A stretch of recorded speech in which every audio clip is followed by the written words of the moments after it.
देखो इस बात का ध्यान रखिए आप, भोजन के लिए अपनी थाली लोटा जरूर लेके चलो।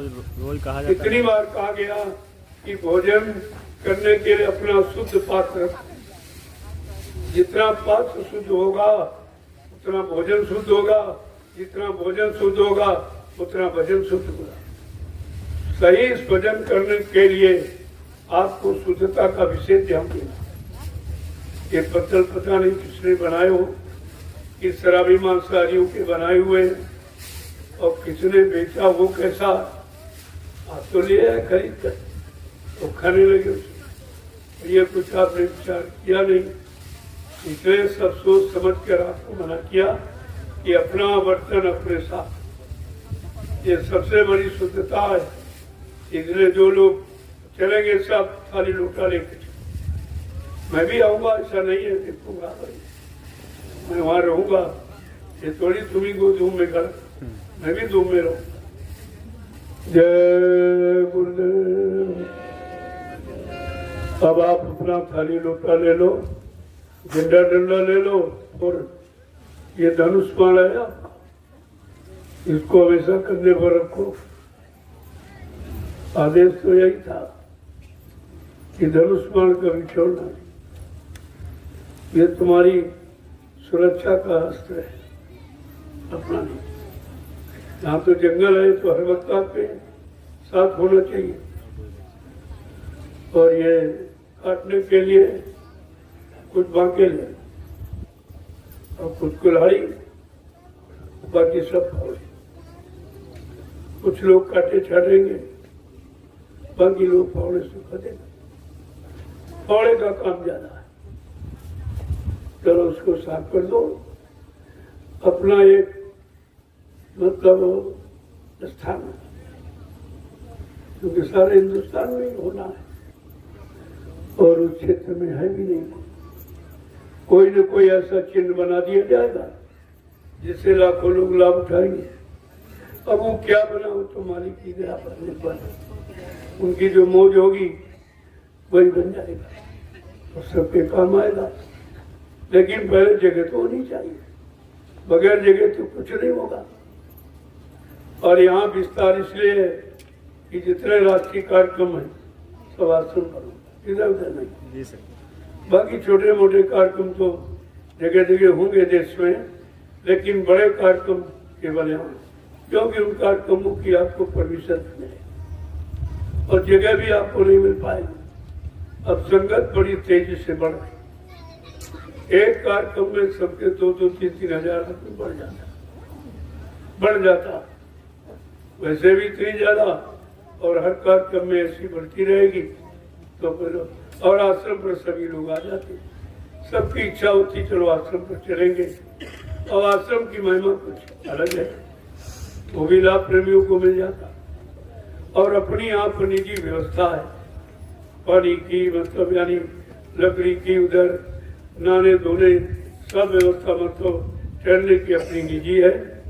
तो इसलिए इसी स्थान पर राष्ट्रीय कार्यक्रम संपूर्ण हो सकते हैं, विधिवत हो सकते हैं, इसलिए किया। और आप उसी तरीके से अब हमको तैयारी करें कि सारे राष्ट्रीय कार्यक्रम जब यहाँ होंगे तो एक पहले से उसकी स्थायी व्यवस्था करनी है। जैसे कार्यालय है, कार्यालय में तमाम विभाग है, पूछताछ विभाग है, खोया पाया विभाग है, मतलब सुरक्षा विभाग है, ये तमाम तरह के विभाग हैं। उन विभागों को उसी साथ में बना दिया जाए। जैसे गैराज ये बना, ऐसा गैराज बन जाएगा। स्थायी आपका कार्यालय होगा, पूछताछ विभाग होगा, वहीं पर सब होगा कि अगर कोई मीटिंग करना चाहो, कहीं ढूंढना न पड़े तो फट से वहां पर सारे विभाग एक ही जगह नहीं, इधर उधर नहीं, सारे भंडारे एक लाइन में हुए, इधर उधर नहीं। ये मतलब व्यवस्थित व्यवस्था पहले से निश्चित कर दी जाएगी। भंडारों की जगह निश्चित हो जाएगी, कार्यालय की जगह निश्चित हो जाएगी, आवासीय व्यवस्था निश्चित हो जाएगी। सोचा तो ये जा रहा कि हर प्रांत जिले को अलग अलग बना दिया जाए और वो उनका बोर्ड लग जाएगा और पूछताछ कार्यालय में संपर्क करके वो अपनी जगह पहुंच जाएंगे, कोई दिक्कत परेशानी नहीं। ये सब समिति के लोगों को स्वराज टाइट करेंगे। उनको 15 दिन पहले जाना पड़ेगा व्यवस्था के लिए और पूरे कार्यक्रम में रहना पड़ेगा। और कार्यक्रम जब समाप्त हो जाएगा तो 10-15 दिन बाद सारा व्यवस्थित करके तब ऐसा जो करेंगे वो समिति में रहेंगे। नहीं अपना घर चले जाए बजट करें। अपना समय नहीं दे सकते हो तो आगे तो और समय मांग जाए। आगे की आपको नहीं मालूम भूमिका कि दूरदर्शी की भूमिका क्या है कि महीने में 30 दिन होते हैं, 29 दिन आप काम करो। एक दिन आपको कागज सबमिट करने का समय, 30 दिन बराबर काम। पास में हो तो पैदल, थोड़ी दूर हो तो साइकिल। ये जीप बंगला ये कुछ नहीं होगा। ये इसी के लालच में सब तोड़ रहे हैं। यहाँ तो लोग ऐसे हाथ जोड़ेंगे कि महाराज हमको कुछ नहीं चाहिए, कुछ नहीं। इतना काम होगा, ऐसे में काम कोई नहीं, दाम दाम है सब पैसा मिल रहा, तनख्वाह मिले सब। ये इनको तनख्वाह नहीं दी जाएगी। तो देश की सेवा करेंगे, उनको तनख्वाह नहीं, उनके बच्चों की परवरिश, देखभाल, पढ़ाई लिखाई, शादी ब्याह सब राष्ट्रीय कोष से किया जाए, लेकिन तनख्वाह बढ़ जाए। तभी तो बेईमानी हो रही। तनख्वाह मिल रही काम कुछ, सबसे ज्यादा तनख्वाह तो राजा ही ले रहा। अरे राजा जब वेतन लेगा तो प्रजा का क्या होगा? राजा कोई वेतन लेता है? कोई इतिहास राजा का? वो स्वतः मेहनत करता था और जो उससे पैदा होता उसकी रोटी खाता था और राजकोष का धन कहता नहीं ये प्रजा का, मेरा इस पर कोई अधिकार। केवल धर्म में, प्रजा की व्यवस्था में, उसके निजी काम में तो खर्च किया जाएगा, लेकिन राजा व्यक्तिगत अपने पर नहीं खर्च। आज तो सब व्यक्तिगत अपने पर खर्च कर रहा है। रोज एक नई ड्रेस पहनता, जनता बेचारी चिथड़ों में घूम रही, कपड़े नहीं, वो रोज एक नई ड्रेस बदल रहा है। क्या इसको देना नहीं पड़ेगा? ये राष्ट्रीय कोष का इसके पास क्या, इसको सब देना पड़ेगा। भगवान के दरबार में राजा प्रजा कुछ नहीं, सबका फैसला होता। वहां तो फैसला सबको। इसलिए बड़े बड़े राजे महाराजे बादशाह आज भी नरकों में पड़े, जब राजा की जूतियों की मार खा रहे, कोई बचाने वाला नहीं। लेकिन ये तो इस बात को समझते नहीं, ये संदेशा नहीं सुनते, समझेंगे क्या? इनमें खुद ही अहंकार जरूर हम सब जानते हैं।